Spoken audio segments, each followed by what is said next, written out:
everyone, and welcome to today's episode. We're going to be talking about The Fault Between Us by Stephanie Landsem. So, this one is a historical fiction novel and it fits within the Christian fiction category, and it's also a standalone story. So, why did I want to read this one? Well, I've loved reading previous books from Stephanie Landsem, including In a Far Off Land and Codename Edelweiss. And you can find book recommendations on my blog at my website at narelleatkins.com for those books. And I also recorded a segment at the Historical Bookworm podcast. If you're a fan of historical fiction, hopefully you've discovered Kylie and Darcy's podcast. And quite a few years ago now, I recorded the episode on Stephanie's book because I loved it so much. And where I was currently podcasting was only talking about contemporary Christian romance. So I went and visited friends and recorded there. But anyway, you can find a link to my recommendations in the show notes. You can look up the Historical Bookworm podcast as well at your favorite podcasting app. And I'll add in my usual disclaimer and say many thanks to the publisher for providing an advance reader copy, and all the opinions that I express in this episode are completely my own. So, before we talk about the book, I mustn't forget we have a giveaway happening for this book as well. So I've got a paperback copy for a reader with a USA mailing address with a giveaway, and I'll have more information on the giveaway at the end. So now let's talk about the book. The Fault Between Us by Stephanie Landsem is set near Yellowstone National Park. So we're in the bottom section of Montana, which borders the entry to the national park. And there's some small towns there. And these towns are real life settings as well. So it was really fun because when I first started reading, I could actually get a map out and work out exactly what was where, and I knew the geography of the story. So, anyway, this one has a lot of historical fiction story elements that were really fun. So, obviously, it's a natural disaster story, and there's no spoilers with this. If you read the book description, you'll see that as a 1959, there was an earthquake in Yellowstone National Park that had quite devastating and tragic consequences that people died in, and that is a real life historical event that appears in this book.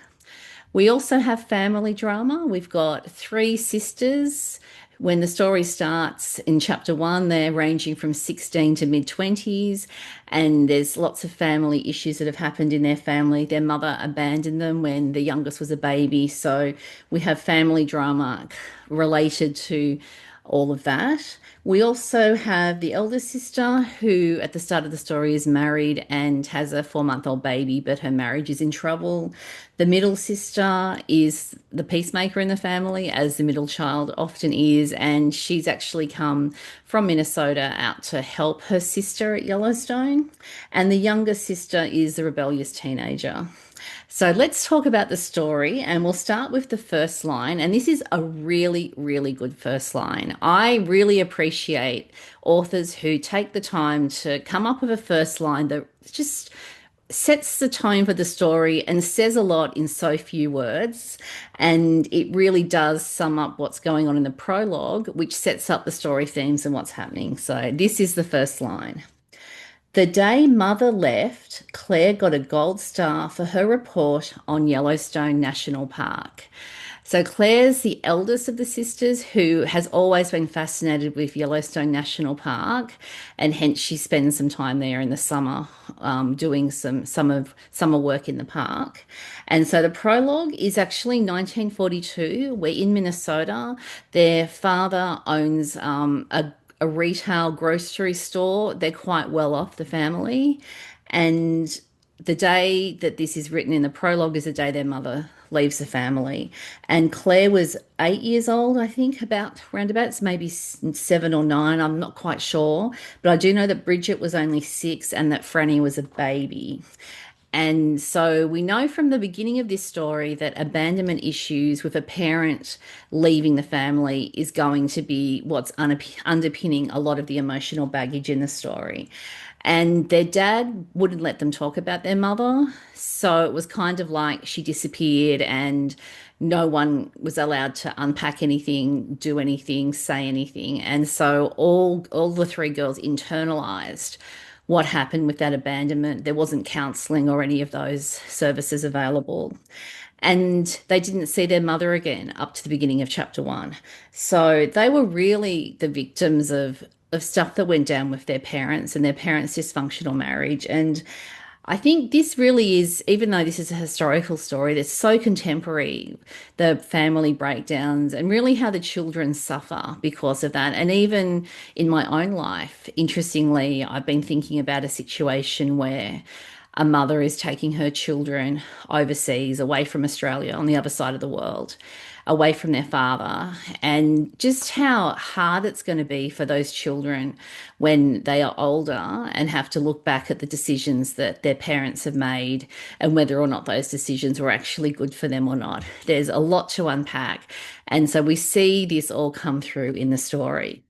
So in chapter one, we move to August 1959. So Claire would be 24 or 25. She's married to Red, and they've been married for a couple of years, and they have an adorable baby called Jenny.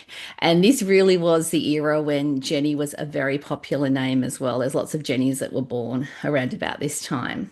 And Claire's father totally doesn't approve of Red, refused to walk her down the aisle, has dug his feet in the sand, and thinks that she's made a terrible decision. So she's really feeling isolated and away from her family because her father has effectively made life very difficult for her.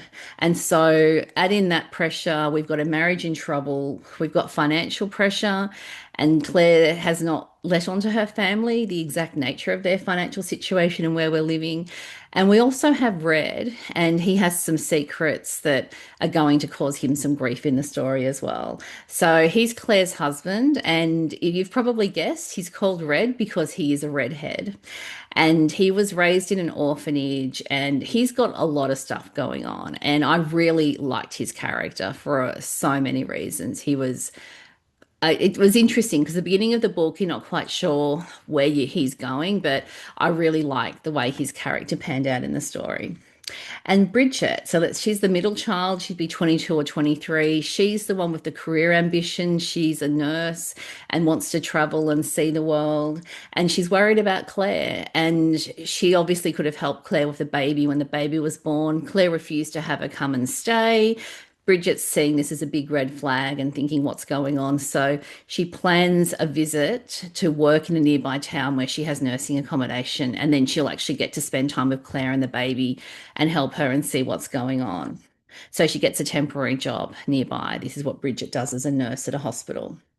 And then we have Franny. So she's 16 years old and she is out of control. There's just no other word to describe how headstrong she is. She's defiant. She's been in trouble with the law because she's a risk taker and done silly things. And she fights with her father. She fights with her sister.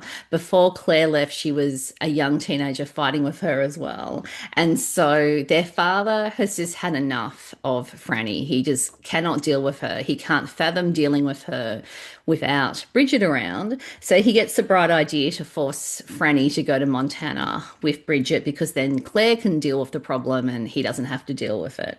So we end up with Franny heading out to Montana as well to stay with Claire. And as you can see, I've already started to tell you there are so many problems happening in this story with this dysfunctional family that has a lot of issues to sort out. We've got the marriage issues with Claire and Red. We've got the family drama. Within Claire's family, all three girls have some kind of issue with their father. All three girls are struggling with their mother abandoning them. And there's issues among the girls as well in terms of their siblings' relationships. Then we have Claire, who is still the outsider in town, and she's got this young baby and doesn't have family support and really isn't getting any additional support in the town she's living in. We have Bridget, who's at the hospital with her temporary job, and she's got her own issues that are happening in that situation. We have Franny, who turns up, and I'm not going to tell you what Franny does because it's just wild. As I said, she's out of control and gives her older siblings a lot of grey hair in this story. And then we have Red, who is keeping secrets from Claire, and he thinks that keep these secrets. He's mistakenly thinking that Claire can't cope with the secrets he has. So it was really I appreciated how that all rolled out in the story and how that was unpacked, and we got to see Red actually dealing with some really hard stuff that was happening in his life and some really unfair things that had happened to him as well. And then, of course, the biggest problem of all is the 1959 earthquake that happens pretty much on their doorstep. And all of the characters are impacted by this earthquake in some way, some more than others. And I'm not going to say any more about that because I'm not going to spoil the story. And before I read this book, I didn't know there was a 1959 earthquake in Yellowstone National Park. So I walked into this story completely blind and reading it thinking, oh my goodness, this is based on what happened in real life, and this is scary and this is terrifying.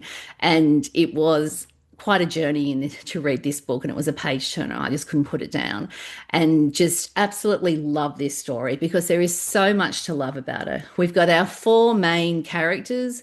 We go into their point of view in the story, so it's an ensemble cast, and I just love journeying with them because they were all different. They all had their own issues and problems. They were all far from perfect. They were real people and very real to life. And it was just so fun to journey with them.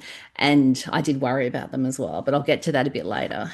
And the emotional baggage, all of the characters were so well developed with detailed backgrounds and all of the problems and all the things that had happened in the past, all the past hurts that hadn't been dealt with, needed to sort of come out in the story and get processed as well.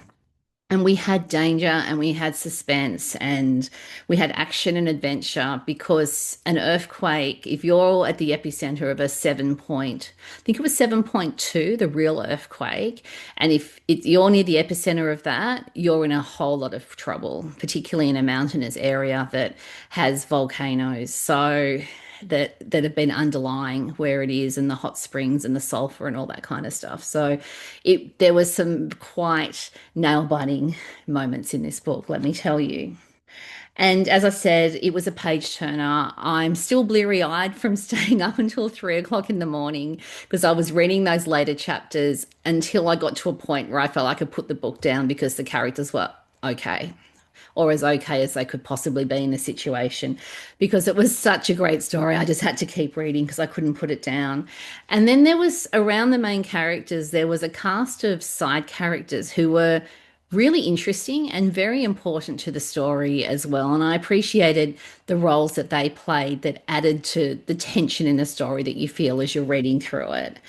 And it was just so realistic. And after I finished reading, I actually went on and Googled what actually happened with the real earthquake and realized that was very close to what was going on. And then the author herself, her parents were in the area when this earthquake happened. So there's some information and the detail in terms of how it all unfolded would have come from the author also having that inside information from having grown up around the area, her parents having been there, knowing the neighbours, knowing the townspeople and what happened as well. And you could just see how well researched it was and how that research really added so much to the story. And I just loved it.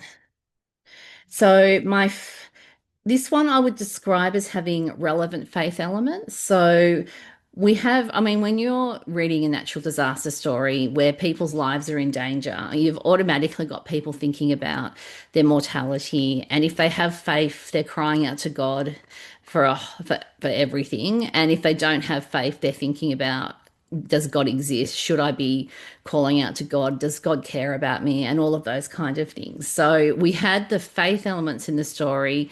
They're relevant in the sense that they were quite strong on the page, but not until later in the story when everything was going wrong. And that's naturally what people would do. And I love the healing journeys in the story for the characters and how that tied into the faith elements and dealing with past hurts and childhood trauma. I thought that was really well done as well. So my favorite book quote in the story is this one. Courage arose out of fear, faith emerged from doubt, and hope transcended despair. And this really does sum up the faith elements and the main story themes in terms of what we're dealing with. And how faith emerging from doubt, that was something I really did think about in the story, how when you're put in that situation of you may die and you may be meeting God or finding out what happens in the afterlife if you don't believe in God, that really does challenge people to consider a whole lot of stuff that in their everyday lives they could sort of not think about because death wasn't on their doorstep or very close to them or surrounding them as well. And in terms of the impact on me, I was so worried about the characters, I couldn't go to sleep. So I was so hooked into this story. It was a riveting read. I was completely there with the characters and I was really worried about them and almost praying for characters, which sounds ridiculous to have that desire to pray for characters in a fictional story because they're actually not real, but that's kind of where you end up in this story because I was just so immersed. It was like they were real people and this was really happening and unfolding in front of me. And there were points in the story where I had tears in my eyes because the reality of what was going on, it was hard and it was big stuff. And there were some moments in the story where you you just your empathy levels were just in overdrive. And there were poignant moments because in this disaster that happened in real life, there were people that lost their lives. And for the story to be realistic, there's going to have to be people in the story that don't survive as well. So that really did draw out my emotions. And there were moments where I was very sad about how not everybody who is at ground zero with this particular situation can survive the story. And that was quite heartbreaking to read. And the story also made me think as well, because of what was going on with the family and the issues from their childhood and what was happening in the story, particularly stuff that Red was dealing with. It did make me think about a few things, and the way the faith elements played out also made me think as well. So, in summary, I would recommend The Fault Between Us to readers who like historical fiction that's based on real life events. If you like stories that have natural disasters in it, including a major earthquake, then you'll like this one. If you like historical fiction that has family drama, particularly sisters and their complex relationships with their single dad father, then you'll like this one. If you like adorable babies, you will love Jenny. She is so cute in the story, very cute 4-month-old baby. And if you like an ensemble cast of characters where you get to go into the heads of multiple characters in the story and follow their journey, you'll love this one. If you like the Yellowstone National Park and the small town setting around that with the tourists and everything else that was happening back in the 1950s, then you'll love this one. And if you like your stories to have relevant faith elements that really do bring the characters through on their faith journey and actually get to see the spiritual story arc with some of the main characters as well, and how trusting God is such an important thing in this book in terms of the faith elements, then you'll love this one as well. Thanks for joining me today. Does The Fault Between Us sound like a book that you'd like to read? Have you read it? What did you think? You can let me know. If you're listening on the podcast, you can send me a text via a link in the show notes. If you're watching at YouTube, you can like the episode at YouTube or you can leave a comment at YouTube. You can also email me via my website where I have a contact form, and that's at narelleatkins.com. Also, please subscribe at your favorite podcasting app or subscribe at YouTube so you won't miss an episode. And also, if you've enjoyed this episode, please share the link with a friend, especially a friend who likes reading historical fiction set in the USA, and also a friend who you think would like reading Stephanie's books. And now, giveaway. So we have one paperback copy of The Fault Between Us, and that's only available to a winner who has a USA mailing address. And the giveaway will close on November 17 in the USA, which is the 18th of November in Australia. But I'm giving you the USA times because we're a bit ahead in Australia. So please check out the giveaway. You can find the link in terms of how to enter is in the show notes and also on the episode page, which is at my blog at narelleatkins.com. So thanks for tuning in and see you next time.